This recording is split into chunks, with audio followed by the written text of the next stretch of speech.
Bully Prevention Month, and today a York County elementary school is hoping to teach children valuable lessons with a visit from superheroes. Fox 43's Syra Williams is live in Peach Bottom Township, where an assembly will be taking place to spread that positive message. Good morning, Syra.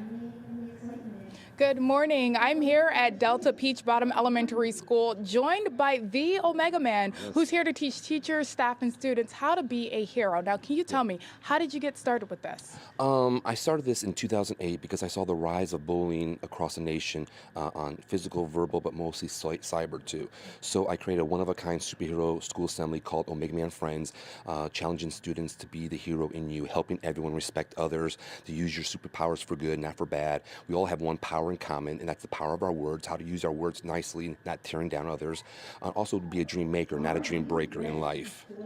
So I know that this was cultivated from when you were young. Yes. Can you tell me about that? Yes, bullying is very close to my heart because when I was little, I had a speech impediment. I stuttered, so I know the impact of what bullying could do in someone's life. I was, isolated. I had depression, even as a teenager, suicidal thoughts. But you know what? I realized I had to change my thinking, because what you think about yourself, you become.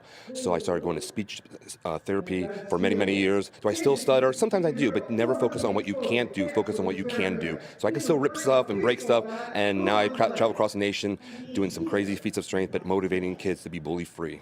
All right, and that's what you're here going to give to kids today. Yes, going to challenge them to be bully-free, to use your powers for good. Oh, and I think they're starting to hear me. I think I hear my name. I got to go. The superhero's on its way. See you later. Bye. And there he goes, values instilled in children at a very young age.